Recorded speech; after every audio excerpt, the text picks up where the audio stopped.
What is up, my pickleball team? In today's video, we're gonna talk about why aren't you getting any power on your third shot drive? And with me today, I have my friend Alex, who is a Division I Big 12 champion, WTA points. Yes, that's right, a tennis player converted to pickleball. And the reason I've brought her along is because she hits the absolute schnocker out of the ball. And that's what we want for you. After you leave your rec game, your tournament, people are gonna ask you, did you play college tennis? Because you hit the ball so hard. So we're gonna break down the fundamentals of a third shot drive, how to add that extra power, make sure those balls are staying in and being consistent. So let's break it down right now.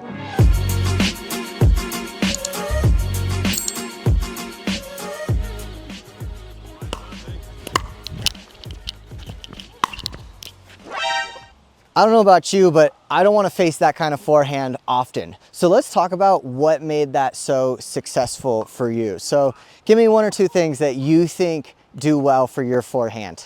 Yeah, I mean, I think the fundamentals really are kind of making contact out in front. And then, of course, having like a wide, steady base where you're really kind of sitting into your legs and generating that power from the ground up is another big one.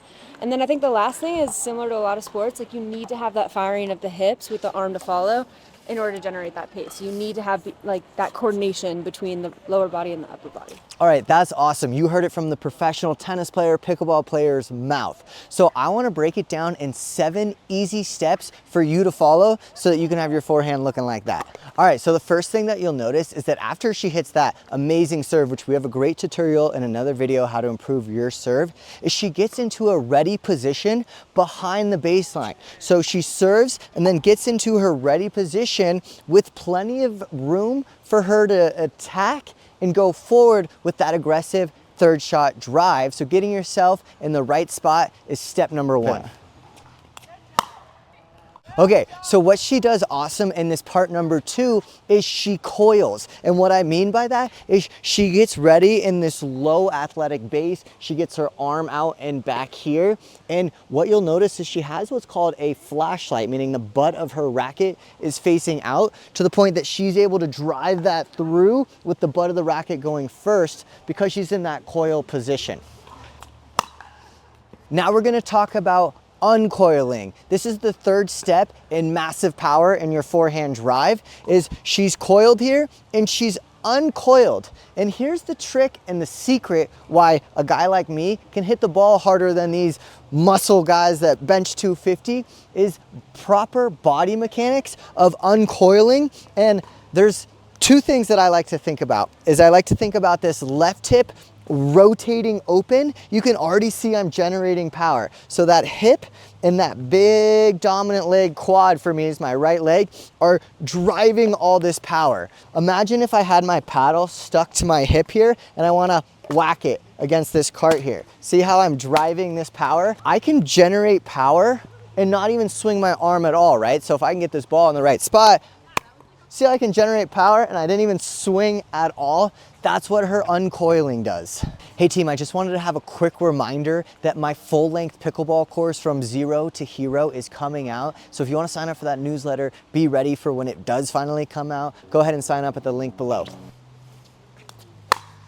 She's like a machine with this forehand. Okay, so what you'll notice that she does this time, step number 4 in our massive driving power, is she makes contact with the ball out in front. Not in between her legs, not behind her, but way out in front of the ball. She's out in front, which allows her to hit in the optimal place because it's as far as she can swings, and then she's able to generate power with the snap of the wrist as well. We're gonna talk about that in step 5. These are awesome forehands. Okay, so step 5 here is her finish. So she snaps over on that wrist and finishes to the left side of her body, whether it's her shoulder, whether it's her ear. You just want to finish that other side of your body. This is actually one of my favorite notes from a tennis coach I had when I was young, was to catch it with the left arm. It gets that left arm out of the way. And this is a pro tip here. And one of the more frustrating things I see with beginner players or even intermediate players, when they swing, they're swinging across their body. They're working against themselves, right? When that left arm gets out of the way, it allows you to freely swing and hit as hard as possible. Okay, did you notice how she ended up with her swing here? She started her swing all the way back there and ended up all the way here. Step 6 is using all that body weight, all that muscle that you have, that strength, and getting forward on that ball. The difference between that ball is here, opposed to using that body weight and moving forward as well. You can add an easy 5 miles an hour just by using that body weight going forward. All right, my 7th and final tip for maximum power and making this shot work is net clearance. Did you see how low over that net that ball was? Maybe a couple inches. This allows for her to still hit it hard and to not be long. In tennis, we sometimes hit a nice loopy ball, but this court is so much shorter that if I hit this ball high, it's going out. It's in the back fence. So I want to make sure I'm keeping it a little low. Even that one was borderline. I always like to think of a fun drill is seeing if I can hit a let cord, hit the tape and still have it going over, because that means I'm aiming for those low margins. So when I go play matches that I'm not aiming for those low margins, but I know how to keep it low here. Ooh, that's close.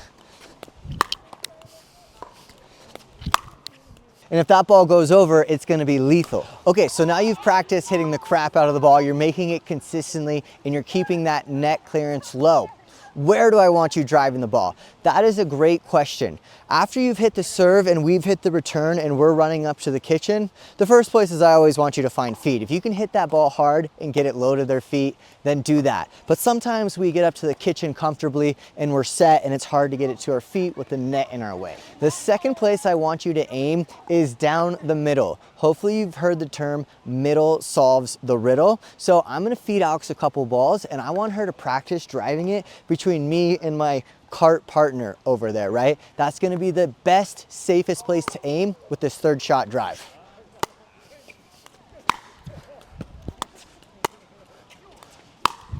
As you can see, that's a great drive, making me have to reach. It's hard for me to attack that. The other great thing about the middle is communication between me and my partner, which sometimes doesn't go very well. So sometimes she may just hit a clean winner because we don't know whose ball it is if we're not talking about it. Okay, the last place I want her to attack these drives is to our backhands or down the line. Most people's backhands tend to be weaker, unfortunately. So I'm gonna have her try and drive this to my backhand. And again, she wants to keep it low here to my backhand.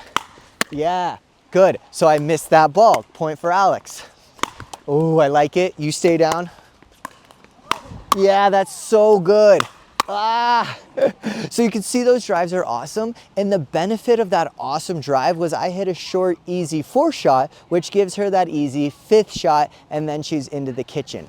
Okay, team, those were some pretty amazing third shot drives. She exceeded my expectations out here today. If a beginner came up to you and was like, how do I add more power in 3 easy steps, what would you tell them? Yeah, I think it comes down to having a really solid base, right? Building power from the ground up.